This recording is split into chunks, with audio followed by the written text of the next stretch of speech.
할렐루야, 아멘. 이렇게 많이 성도님들 와 계신 거 보니까 너무 마음이 좋습니다. 다 그러시죠? 네. 오늘 본문 창세기 18장을 이렇게 설교를 하게 될 건데요. 18장은 아브라함에게 여호와 하나님이 나타나신 모습으로 시작이 됩니다. 혹시 기억나시는지 모르겠지만 바로 앞장인 창세기 17장에서도 하나님께서 아브라함에게 나타나셨었는데 또다시 하나님의 뜻이 있으셔서 아브라함에게 다시 찾아오신 것입니다. 오늘 18장에 나온 하나님께서 아브라함에게 찾아오신 이유는 두 가지입니다. 첫 번째는 사라의 믿음 때문이었고, 두 번째는 소돔과 고모라의 심판 때문이었습니다. 오늘 함께 말씀을 살펴보겠습니다. 첫 번째, 사라의 믿음 때문에 하나님께서는 아브라함에게 찾아오셨습니다. 우리가 이전에 살펴봤던 것처럼 하나님께서는 오늘 본문 이전에도 아브라함에게 여러 번 나타나신 적이 있습니다. 환상으로 나타나신 적도 있고 그냥 말씀으로 나타나신 적도 있습니다. 그런데 이번에는 좀 다르게 나타나셨습니다. 사람의 모습으로 나타나신 것입니다. 그래서 아마도 아브라함은 하나님이 자신에게 오셨다는 것을 몰랐던 것 같습니다. 본문을 보니까 어느 날이 뜨겁던 오후에 아브라함은 장막문에 앉아 쉬고 있다가 고개를 들어보니 세 사람이 있는 것을 보았습니다. 그래서 아브라함은 사람들이 보이자마자 바로 그들에게 뛰어갔습니다. 그리고 그들에게 나무 아래로 오셔서 음식도 드시고 쉬시다가 기운도 회복하시고 가시라고 간청하듯 이야기를 합니다. 당시 유목민 삶을 중심으로 만들어진 고대 근동 문화에서는 손님을 맞이한다는 것이 굉장히 자연스러운 것이었습니다. 당시에는 누구든지 자신의 장막으로 다가오면 먹고 마시고 쉴 수 있도록 여건을 제공하는 것을 미덕으로 생각하는 풍습이 있었습니다. 그렇게 아브라함도 동일하게 세 사람을 불러서 대접을 한 것입니다. 이 세 사람은 이 초대에 응하여서 아브라함에게 갑니다. 그래서 장막 근처에 있는 나무들 아래 잠시 쉬게 됩니다. 얼마 후 아브라함이 가져온 여러 음식들을 먹고서 아브라함에게 말을 합니다. 너의 아내 사라가 어디 있느냐? 아마 아브라함은 이때서야 이들이 뭔가 이상하다는 것을 알았을 것입니다. 왜냐하면 이 사람들 앞에 아내 사라가 나타난 적도 없고 아내 이름이 사라인 것도 말해준 적이 없었기 때문입니다. 이들이 알 수가 없었는데 갑자기 아내 사라가 어디 있냐고 묻기 때문에 아브라함은 이때서야 좀 이상함을 감지했습니다. 그래서 아브라함은 장막에 있다고 대답을 하자 그 일행 중 한 명이 이렇게 이야기를 합니다. 내년 이맘때에 내가 너에게 다시 돌아올 건데 그때 너의 아내 사라에게 아들이 있을 것이다.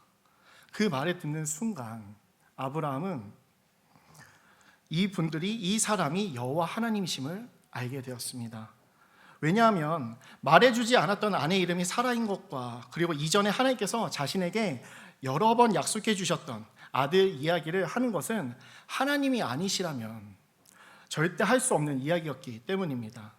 그런데 이 말을 듣고 있는 것은 아브라함뿐만이 아니었습니다. 사라는 손님이 오셨다니까 장막문 뒤에서 살짝 무슨 이야기를 하나 엿듣고 있었습니다. 그런데 갑자기 이상한 얘기를 합니다. 내년에 아들이 있을 거라는 겁니다. 이게 무슨 뜬구름 잡는 소린가 싶었을 겁니다. 아브라함과 자신은 이미 나이가 많고 사라 자신은 생리도 끊어졌기에 상식적으로 불가능한 이야기였습니다. 그래서 사라가 속으로 웃으며 이들에게 나타나서 자신도 남편도 늙었기에 그것은 불가능하다고 이야기를 합니다. 그런데 그때 여호와 하나님께서 말씀을 하십니다. 오늘 본문 14절입니다.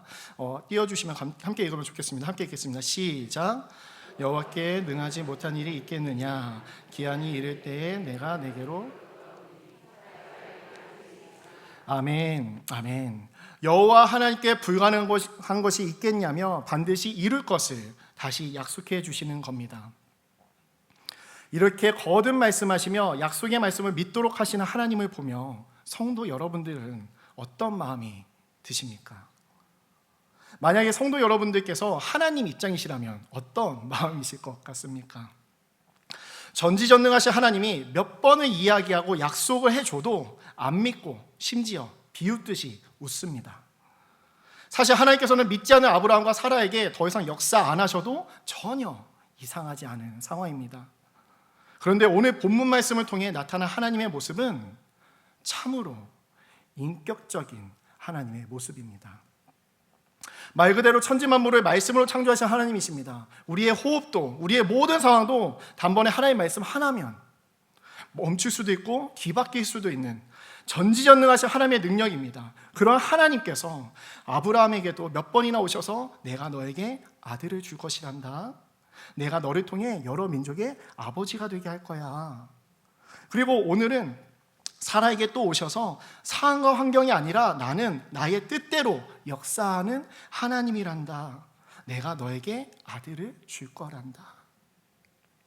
너무나 인격적으로 타이르시고 권변하시는 하나님의 모습이 보이시지 않습니까? 저는 말씀을 준비하면서 너무나 인격적이고 사랑이신 하나님이 큰 은혜로 묵상이 되었습니다.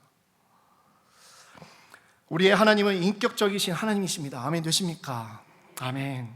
우리의 부족함도 아시고 우리의 연약함도 아시사 끝까지 타이르시고 권면하시며 믿음을 주시기 원하시는 하나님이신 줄 믿습니다. 아멘. 아멘. 우리가 신앙생활을 하다 보면 종종 이럴 때가 있지 않습니까?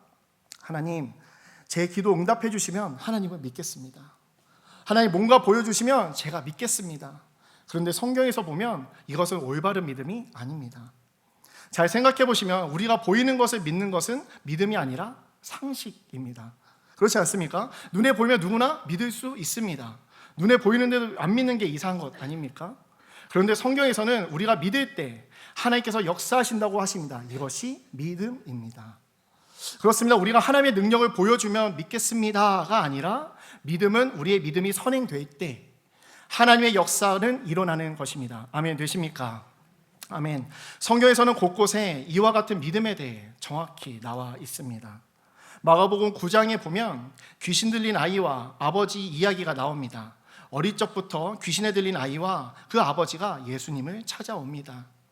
아이는 어릴 적부터 심히 경련을 일으키고 귀신에 의해 불이나 물에 자신의 몸을 던지기도 하고 죽음의 고비도 몇 번을 넘긴 상황이었습니다.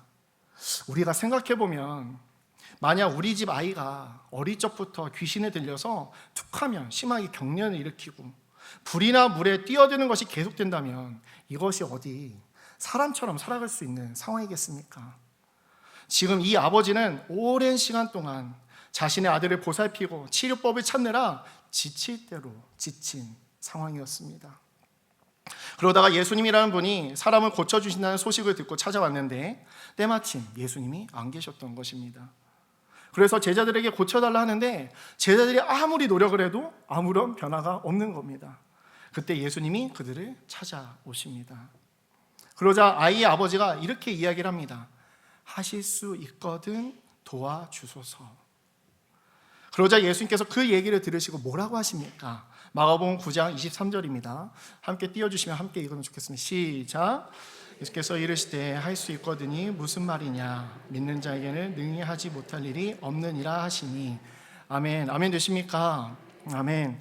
아이의 아버지가 이야기한 하실 수 있거든, 될 수도 있고 안 될 수도 있겠지만 도와주세요가 아니라는 겁니다. 이것은 믿음이 아니기 때문입니다. 예수께서 오늘 본문 아브라함에게 말씀하신 것과 동일하게 이야기하십니다. 믿는 자에게 능치 못함이 없으리라. 아멘. 아멘.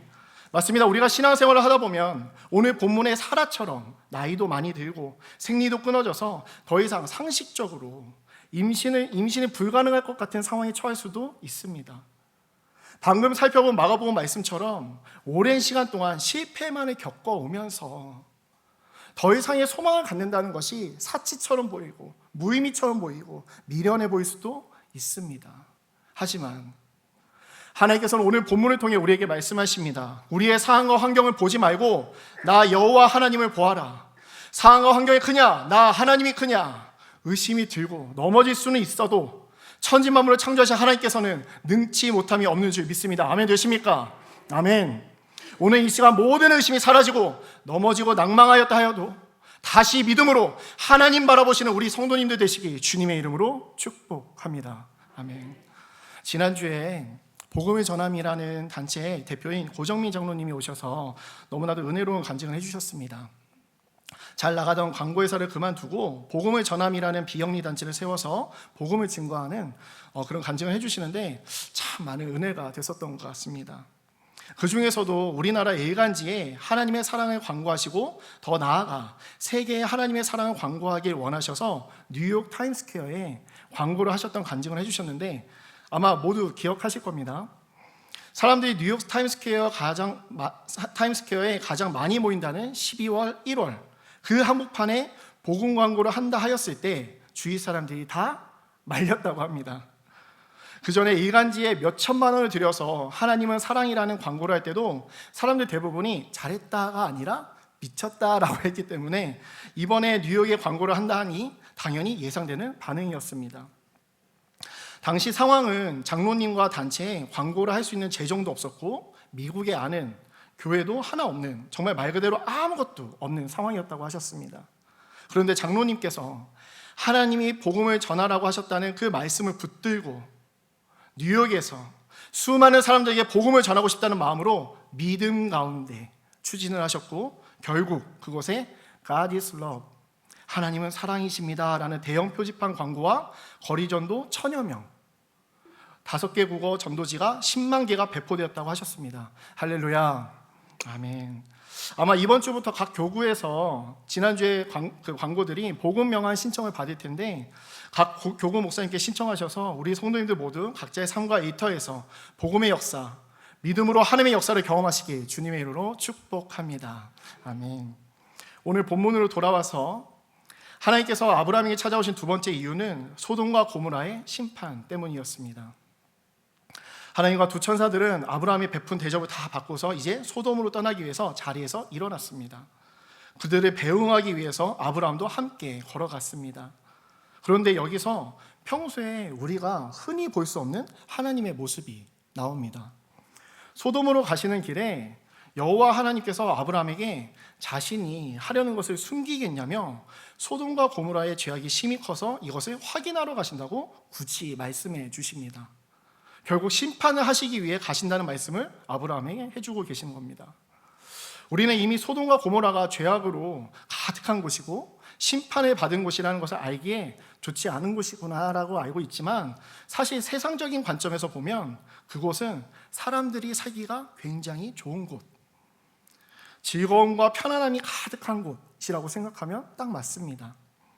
처음에 롯이 갈 곳을 미리 볼 때 온 땅의 물이 넉넉하고 마치 여호와의 동산과 같고 애굽 땅과 같았다고 나와 있습니다. 정말 말 그대로 사람이 살기에 최고의 조건이었습니다.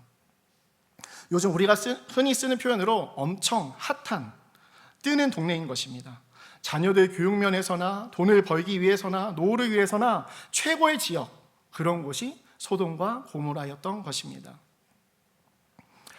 하지만 안타깝게도 세상적으로 보면 최상의 조건인 소돔과 고모라가 영적으로 보면 최악의 조건이었습니다. 그래서 롯조차 여러 번 위험에 처하면서 그곳을 빠져나와야 하는 순간들이 있었지만 눈앞에 펼쳐진 너무나 매력적인 이유들 때문에 그곳을 떠나지 못하고 그곳에 머무르고 있었던 것입니다. 그러다 보니까 여호와 하나님을 알던 의로운 롯도 점차 하나님을 멀리, 하나님이 없는 삶을 살아가기 시작했고 세상의 즐거움에 타협하는 삶을 살아가기 시작하게 되었습니다. 성경에서는 그 이유에 대해서 정확히 말씀하고 있습니다. 베드로후서 2장 6절에서 8절입니다. 베드로후서 2장 6절에서 8절 같이 한번 읽겠습니다. 시작. 소돔과 고모라 성을 멸망하기로 정하여 제가 되게 하사 후세에 경건하지 아니할 자들에게 본을 삼으셨으며 무법한 자들의 음란한 행실로 말미암아 고통당하는 의로운 롯을 건지셨으니 이는 이 의인이 그들 중에 거하여 날마다 저 불법한 행실을 보고 들으므로 그 의로운 아멘. 그 이유가 의로운 롯이 그렇게 타락할 수밖에 없었던 그 이유가 무엇이냐면 매일 보고 듣는 것이 온갖 세상적인 것이고 죄악들 뿐이니까 의로운 심령이 어떻게 됐다? 상했다는 겁니다. 사랑하는 성도 여러분, 우리가 살고 있는 곳은 어떻습니까? 우리가 매일 보고 듣는 것은 하나님을 더욱 사랑하고 따르려는 것들입니까? 아니면 어떻게든 이 땅에서 잘 먹고 잘 살기 위한 것들 뿐입니까? 평소에 우리가 만나는 관계들을 보면 자신이 지금 어디에 살고 있는지를 정확하게 알 수 있을 것입니다. 우리가 아무리 의인이라 하여도, 예수님을 믿음으로써 우리가 의인이라 칭함을 받았다 하여도 우리가 보고 듣는 것으로 말미암아 우리의 심령이 상할 수가 있다는 것입니다. 이제 코로나도 잠잠하여지고 교회도 활짝 열렸으니 사랑하는 우리 성도 여러분, 교회에 오셔서 함께 기도하시고 함께 예배 드리시고 함께 교제하시며 하나님께서 보실 때 아름답고 귀한 심령들 되시길 주님의 이름으로 축복합니다. 세상적으로 보면 너무나 살기 좋은 소돔과 고모라였지만 영적으로 보면 죄악이 심히 크고 무거웠습니다. 그렇게 하나님께서는 심판하시려 하신 것입니다. 그런데 이 이야기를 들은 아브라함의 반응이 굉장히 의외입니다. 하나님께서 이런 계획에 대해 말씀을 해주시자 아브라함은 여호와 앞에 섭니다. 그리고서는 하나님께 가까이 나아가 이야기를 하는 겁니다. 의인과 악인을 함께 멸하시겠냐며 용서를 해달라고 이야기를 하는 겁니다. 사랑하는 성도 여러분, 만약 오늘 이 시간 여러분들이 기도하시는데 하나님께서 여러분에게 나타나셔서 우리 옆 동네가 악이 창궐하니까 내가 심판할 것이다 라고 한다면 여러분들은 뭐라고 하시겠습니까? 공감이 좀 덜 되는 것 같아서 옆 동네, 그냥 옆 동네가 아니라 내 친척이, 우리 친척이 사는 옆 동네에 하나님께서 오늘 불심판을 하시겠다고 말씀하시면 우리 성도님들은 뭐라고 하시겠습니까? 그렇죠? 네. 그게 놀라기는 하겠지만 하나님이 심판을 하시면 안 된다고 하실 수 있는 분이 과연 몇 분이나 될지 잘 모르겠습니다. 저도 만약에 저라면 하나님이 저에게 나타나셔서 말씀하시는 것도 놀라운데 감히 하나님께 말대꾸를 하는 것 같아서 아무 말도 못하고 있지 않을까 싶었습니다. 그런데 오늘 아브라함의 반응은 굉장히 도전적입니다. 하나님이 심판하시겠다고 하는데 안 된다는 겁니다. 어떻게 그렇게 하실 수 있냐는 겁니다. 그러면서 우리가 너무나 잘 알고 있듯이 하나님과 흥정을 하기 시작합니다. 하나님께 안 된다고 말하는 것도 신기한데 이제 흥정까지 하기 시작을 합니다. 처음에는 그 성 중에 의인 50명이 있어도 용서 안 하시고 심판하실 거냐며 하나님이 정의를 행하셔야 하는데 그렇게 하시겠냐고 아주 당돌하게 묻습니다. 그러자 하나님께서 의인 50명이 있으면 용서하시겠다 하십니다. 기세를 몰아서 아브라함이 다시 묻습니다. 5명이 모자란 45명은요? 그리고 40명은요? 다 그 숫자의 의인이 있다면 하나님께서는 용서하시겠다고 하십니다. 그러자 이제 아브라함이 좀 담대함이 생긴 것 같습니다. 하나님 노여하지 마십시오 라고 말은 하는데 10명을 줄입니다. 의인 30명이 있으면 어떻게 하시겠습니까? 의인 20명이 있으면 어떻게 하시겠습니까? 하나님께서는 근데 계속 똑같은 대답을 해주고 계십니다. 아브라함이 마지막으로 이야기합니다. 거기서 10명의 의인을 찾으시면 어떻게 하시겠습니까? 그러자 하나님이 그때도 동일하게 그 10명을 위해 멸망시키지 않겠다 하십니다. 우리가 지금 이 성경을 글로 보고 있으니까 그렇지, 만약에 지금 우리가 하나님과 아브라함이 이야기를 하고 있는 그 상황에 같이 있다고 생각해 보시면 이건 생각만 해도 좀 아찔하시지 않으십니까?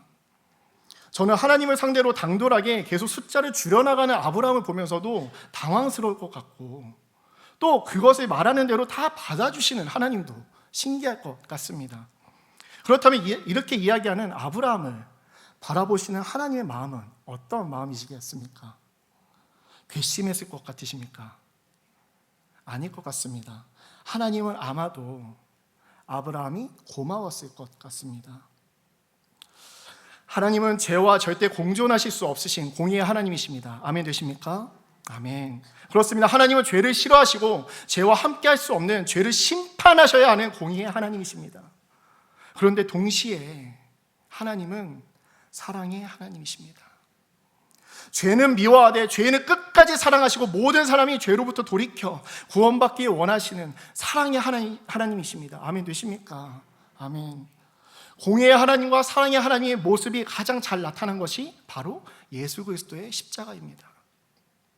우리가 하나님을 마음에 두기 싫어하고 배척하여 내가 하나님 되겠다고, 내가 주인되어 내 마음대로 살겠다고 온통 내 마음에 나 하며 하나님을 대적했던 죄인이 우리였습니다.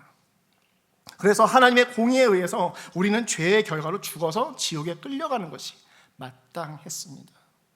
하지만 지옥에 끌려가는 우리를 보시며 동시에 사랑의 하나님께서는 마음이 찢어지시고 안타까우셨습니다. 그래서 결국 우리를 살리시기 위해 하나님을 대적하는 죄인인 우리를 살리시겠다고 이 땅에 독생자 예수를 보내셔서 십자가에서 죽이신 것입니다. 맞습니다. 정확하게 말하면 예수님이 달리신 그 십자가는 제가 있어야 할 자리였고 여러분 한 분 한 분이 그 자리에 있어야 했던 곳이었습니다. 그 십자가에서 예수님이 겪으셨던 것처럼 우리가 직접 그 죄의 대가를 받아야만 했습니다.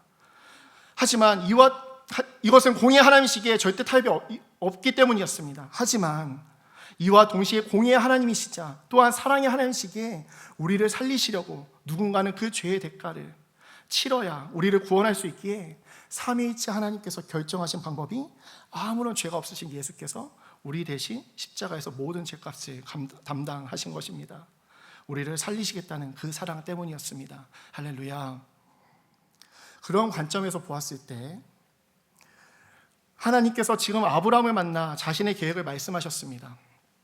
왜 아브라함에게 이야기를 하셨겠습니까? 굳이 우리가 정말 답답할 때 자신의 마음을 이해해 줄 수 있는 사람에게 찾아가서 마음을 이야기하지 않습니까? 아마도 그런 게 아닐까 싶습니다.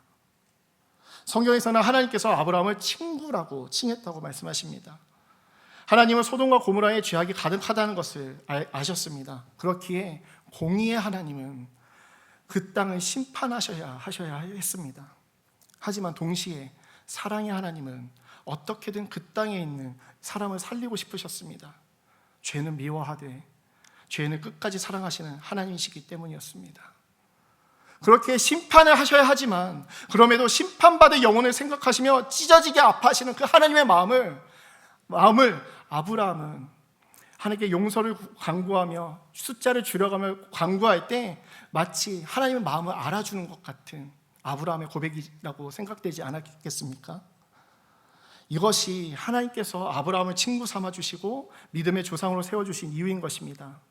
단순히 자신의 필요나 자신의 무엇을 얻기 위해 하나님을 찾는 자가 아니라 하나님의 마음을 헤아리고 하나님의 마음으로 자신의 마음 가운데 가득 채운 사람, 그리고 기꺼이 하나님의 마음을 위해서 희생하고 순종할 수 있는 사람, 이것이 하나님께서 아브라함을 통해 우리에게 가르쳐 주신 믿음의 모습인 것입니다. 사랑하는 성도 여러분, 말씀을 마무리하고자 합니다. 오늘 우리는 우리에게 권면하시고 타일러 주시며 우리에게 믿음을 주시려 하는 인격적인 하나님에 대해서 나눴습니다. 인격적인 하나님께서 우리에게 말씀하십니다. 눈앞에 아무것이 없어 보여도 너가 나의 말을 믿으면 창조주 하나님의 역사가 시작된다. 아멘 되십니까? 아멘. 또 아브라함이 왜 믿음의 조상이 될 수 있었는지에 대해서 나눴습니다. 자신의 필요를 얻기 위해 하나님을 찾는 자가 아니라 하나님의 마음을 이해하고 그 마음으로 순종하고 행동하는 사람이었기 때문이었습니다.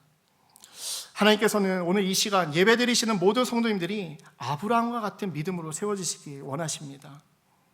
단순히 개인적으로 교회를 나오고 삶이 좋아지는 그 정도의 신앙이 아니라 하나님 아버지의 마음이 우리 마음 가운데 가득한 사람, 세상의 소리를 따르지 않고 오직 하나님의 마음이, 하나님의 뜻이 이루어지기 위해서 자신의 삶에서, 일터에서, 가정에서 하나님의 말씀에 하나하나 순종하며 나아가는 아브라함과 같은 자들을 찾고 계십니다.